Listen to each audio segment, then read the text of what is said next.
let's talk about how you actually close a sale.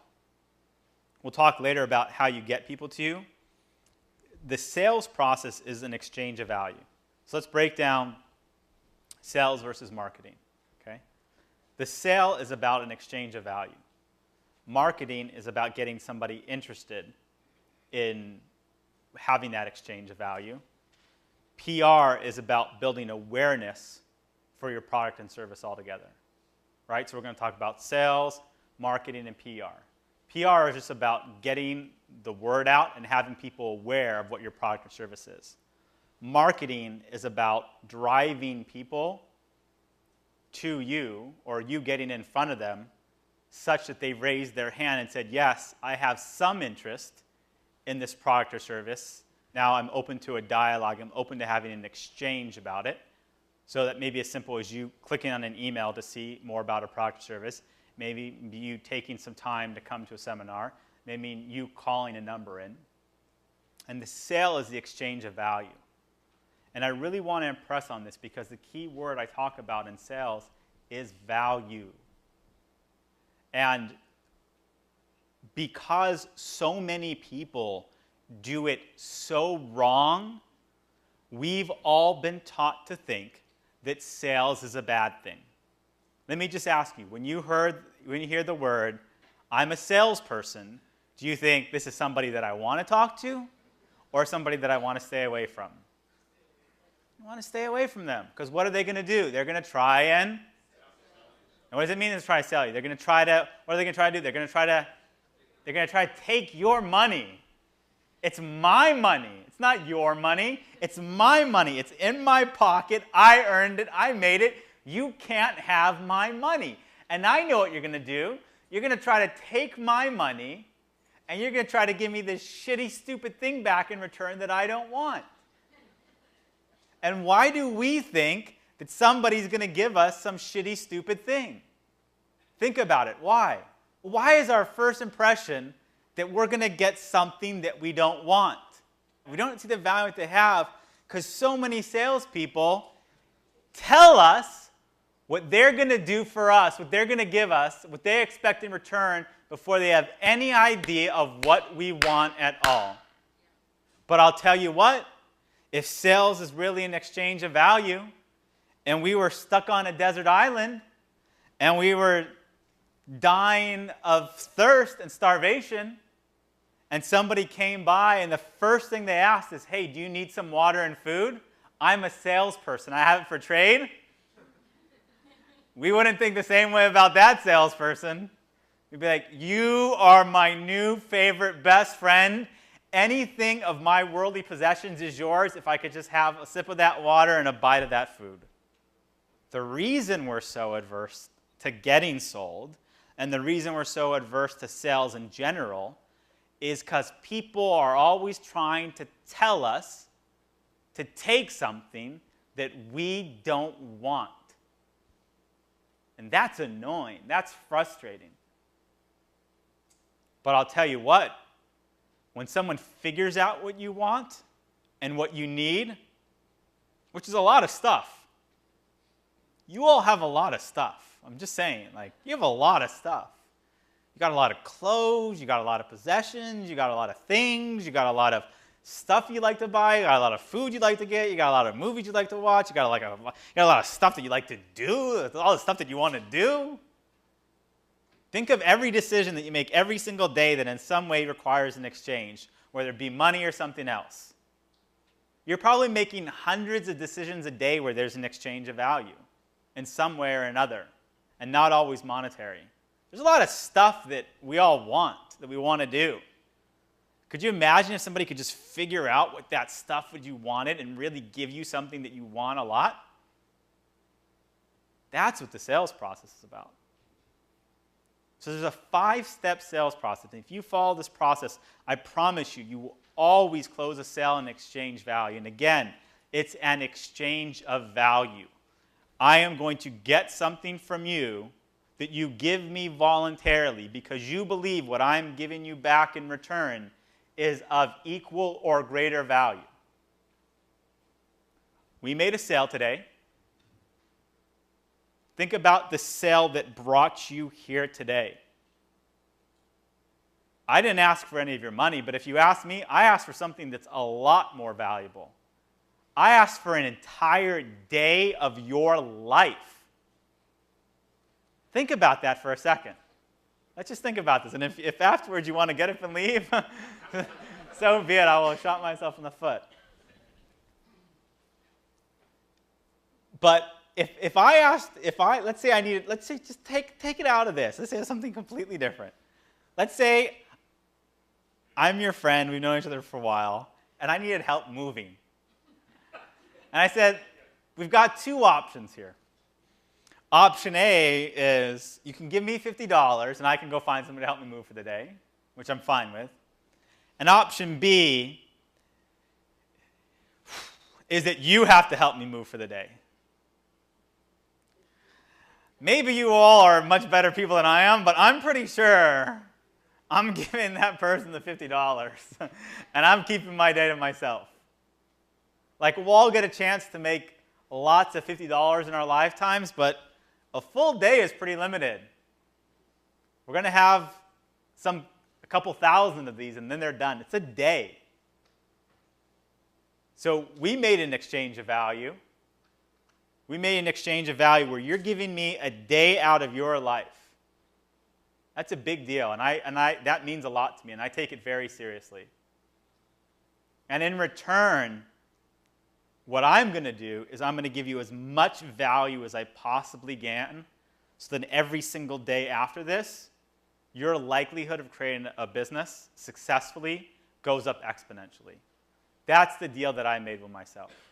The deal I made implicitly with all of you is that you give me a day today, and I'm going to make sure that going forward you have a much better chance of starting a business successfully. And that perceived value, maybe some of you knew me and heard me speak before, but a lot of you haven't. The perception of that value was enough to get you to want to come here today and exchange your day of time for what I have to give in return. That's a sale. That's an exchange of value. And whether it's done with money, cash, a credit card, time, it's all about an exchange of value. So the 5-step sales process is the following.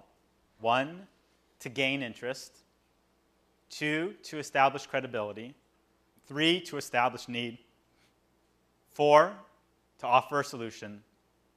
And 5, to have a system for an easy transaction. We'll go over these again. Number 1, gain interest. Number 2, establish credibility. Number 3, establish need. Number 4, offer a solution. Number 5, have a system for an easy transaction. Let's start off with number 1. Why do we care about gaining interest? What's important about that? Why do we need somebody's interest? Well, if they're not interested, we have no chance in explaining why there should be an exchange of value. What are we all most interested in? Ourselves. We are all most interested in ourselves. You know why I don't get nervous when I speak in public? It's uniformly rated one of the top things that people are most scared of. I literally read that people would rather be trapped in a room filled with snakes than to have to speak in public. It's insane. It's crazy. None of you are going to bite me with venom, are you? I mean, unless that's an actual possibility that you're going to bite me and it's poisonous. The reason I don't get nervous when I speak in public is because I know none of you actually care about me. Nor should you. Right? The speaker's looking up here, and they're often thinking to themselves, God, there's these 400 pair of eyes on me, and they're judging me and thinking about what I say and what I'm doing, and this is kind of nerve-wracking, and what if I say something wrong or if I'm quiet too long? But none of you are thinking of that. You know what you're thinking of? How do I get customers for my business? How do I raise money? What is the next thing I need to do? You're thinking about your own situation of health, love, and money, and most likely money, because what brought you here today is how to start a successful business. That's what you all are thinking about. So I don't get nervous because I know you're not thinking about me. You're thinking about you. So my goal is to talk to you about you and the things that you care about. That's how you gain interest. You talk to somebody about them. Like, if I wasn't the speaker here, if I was just someone sitting here and I walked up to you and I saw you working and I either gave you a compliment about yourself, or the first thing I said is, hey, you know that question that you asked about equity? I thought that was really smart, and I had that same question too. I'm really glad you asked it. How would you, really? You're a really nice guy. What was your name? Oh, your name's Jason? Nice to meet you.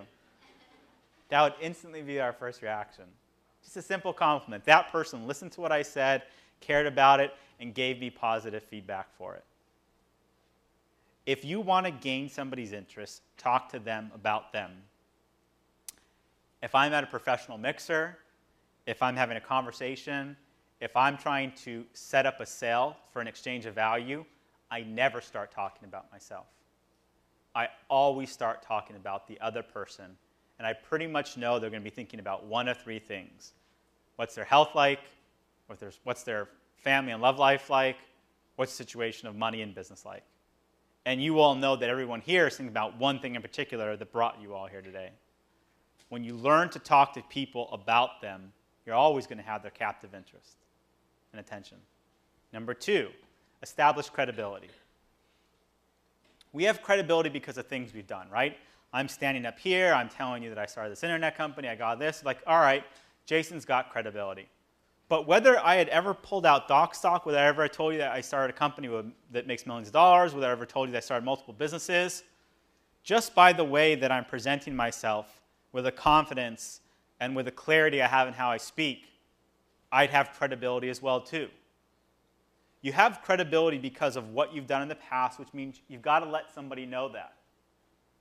But only after you've established interest. I didn't get up here in the beginning of the seminar and go on and on and on about all the things that I accomplished, did I? In fact, a lot of you are probably wanting me to talk more about my personal life and my achievements as a metaphor for things that you could do yourself or as an example. I would much rather do that, where you're wanting to know more about me and figuring out what I've accomplished and haven't, than be talking about myself so much that it becomes unrelatable to you whatsoever. I have credibility because of the things that I've accomplished in the past, but I also have credibility because of my willingness to want to help you, because of my transparency, because of my genuineness, because of the fact that I'm here dedicating a day out of my life to make sure all of you are successful, because I'm prepared and I speak clearly, and you know that you can trust and rely on the things that I'm saying. These are all things that build credibility. So as an entrepreneur, you don't only have to rely on the things you've achieved in the past, you can rely on your certainty going forward. I'm going to take a moment, I'm going to talk about this for a second, but I'm going to go into this more at the end. It's one of the key principles. But there is nothing in this world and in business that is more compelling and motivating than certainty. And your own certainty about your success, about the ability of yourself to create a big, successful business, is a currency. It's a currency, like money, that you can use to exchange for value and get people to do things. So if you're trying to build credibility and you don't have these things in the past that you can say, you can build credibility just with your certainty about what you're going to accomplish. Because there's a limited number of things that we can actually accomplish in life.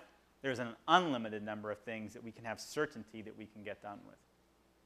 Number 3, establish need. And this is something that, quite honestly, women are just so much better at than men naturally.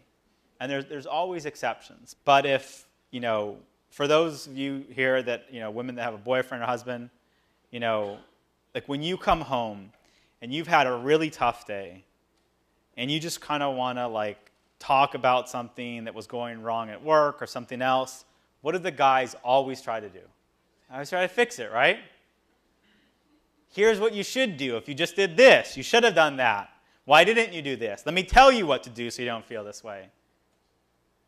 And the response a lot of times is I'm actually not trying to fix this. I'm just trying to hope that you understand how I feel. I don't need anything fixed. I would just like you to understand how I feel in this moment. And that's really all that I'm looking for. And that may or may not be, but until someone understands your situation, don't you feel like you don't even want to talk to them about it? Haven't you felt before that until if someone doesn't get your particular situation, you don't even want to hear anything they have to say about it? It could be in a relationship. It could be in business. It have to be your health, anything. But if someone doesn't understand how you really feel about something, it's like it drains all the energy from you to even want to have to talk about it. I have this feeling all the time that if someone can't really understand where I'm coming from, I don't even have any desire to want to talk about it. The energy it takes me to open up my mouth and make noises coming out isn't worth it if I don't think that someone can understand where I'm coming from. I feel like I am understood, and you all feel like you're understood, when somebody simply says back to you what you've said to them. So years ago, I used to do crisis hotline for teenagers that were suicidal. It was called Teen Line. It was done here in Southern California. I went through this 10-week intensive training course with a therapist, because obviously we were teenagers ourselves, so we weren't getting trained as therapists, but just trained to take these calls. And they talked about this process of active listening. And one thing we were never allowed to do was ever give advice, ever. But what we would do is we would listen to the problems that these teenagers were having, our fellow peers, and we would just keep listening to start. So we would let them talk, right? They would usually call and they would start talking about what was going on. And one of the most important things I learned was just because someone stopped talking doesn't mean they're done talking. That's really important. Just because someone has stopped talking doesn't mean they're done talking. So what I will often do, that people in my office see me do and other people, is we'll be in a conversation, you'll be talking to me, and you'll stop talking, and I'll just look at you with full eye contact and just kind of smile and let you know it's okay to keep talking. And it's in those moments that people tend to share the things that are most important, because they know that somebody really is listening. And then when somebody finally is done talking, I don't need to give any advice. I don't need to tell them what to do. All I need to do is say the following phrase. You know, it sounds like, or it seems like, followed by repeating and summarizing exactly what they just told me. And in that moment, the person that was explaining their situation will literally feel an infusion of energy, like this huge 1,000-pound weight has been lifted off their shoulders and put aside. And let's say this exact phrase, "Oh my God, I can't believe it. Somebody finally understands me. Thank you so, so much." I didn't tell somebody what to do. I specifically didn't say the phrase, "I understand." All I did is I really, really actively listened. I let that person keep talking until they were done talking. And then I repeated back to them with their own words what their situation is. And that person felt like, this person really understands me. And that's the key of establishing need. You may actually know what somebody needs. You may know exactly what somebody needs. But unless the person that you're in a sales process with feels like you know what they need, it doesn't make a difference. Unless the person that you're in a sales process with feels like that you know what they need, it doesn't make a difference. And once you've established need, the rest is just coloring by numbers. Everything in a sale is just establishing need. Everything in a sale is establishing need. Everything in a sale is establishing need. Do I need to say this again? Everything in a sale is establishing need. Get it? You guys don't get it. It takes a little while. Because after 10 years of doing sales, like, I don't even get it all the time. Everything in a sale is establishing need. You can't sell somebody until you've established need. It's impossible. No one will voluntarily make an exchange of value if they don't feel like you understand what it is that they need. We will only make a voluntary exchange of value once we feel like this person understands my particular situation and the product or service that they're offering matches my need. And that's what sales is. Sales is not offering somebody something. It's not telling them what they need. It's not pushing it on them. It's not trying to get their money. It's an inquisitive, thoughtful process where you actually become nothing more than somebody asking a series of questions. And what you're trying to figure out is, what is it that that person needs? What do they need? And once you figure out what they need and they feel like you understand, if your product or service fulfills that need, that's it. The sale will be done. There's nothing more to it. All you literally need to do is say, listen to somebody talk, and it's like, I am really trying to figure out how to raise money here. I've been trying this for a year. Nobody gets what I'm trying to do here. If somebody could just show me, I'd be happy to, but I don't know what kind of person to go to. I don't exactly know how to put together a business plan. People have told me I don't know what to do. I need to raise money. And if you just empathize with that person to the point that they feel like you understand and I can actually do something to help you raise money, that's it. You'll voluntarily give me your family's lifelong jewels if I'm really the person that can do it. So offering a solution is nothing more than making sure that you can ethically say, my product or service is the thing that fulfills the need that you're looking for. It does A, B, and C, and A, B, and C is exactly what that person said that they were looking for. And then you go to the final step, which is an easy transaction. And you'll know that somebody wants to have an exchange because they'll say a phrase like, that's great. What do we do from here? How much does it cost? What are the next steps? And as soon as somebody says that, the next thing to do is say, hey, here's a system for an easy transaction. And if that's online, you get people to a credit card page easily, and you don't put a lot of stuff in front of them, which we'll talk about how to do a sale online. If it's on the phone, say, great, let me get your credit card number right now, and we'll have that product shipped off to you in the next 24 hours. If it's in person, you say, please come into my office, we'll sign some paperwork, and I'll get you, the car, I'll get you the TV, whatever it is. The 5-step sales process is gain interest with somebody, establish credibility, establish need. They've got to feel like you understand what they need most. Offer a solution, which is nothing more than coloring by the numbers. You needed A, B, and C, and D? Great, I can give it to you. But until you've established need, you can't tell somebody that your product or service matches what they need because it won't make any difference. They won't be hearing you. They won't be feeling you. They won't have that emotional connection to you yet because we buy an emotion and we justify with logic. And then we have a system for an easy transaction. And whether it's a hair salon or whether it's an online mobile app business, it's the same process.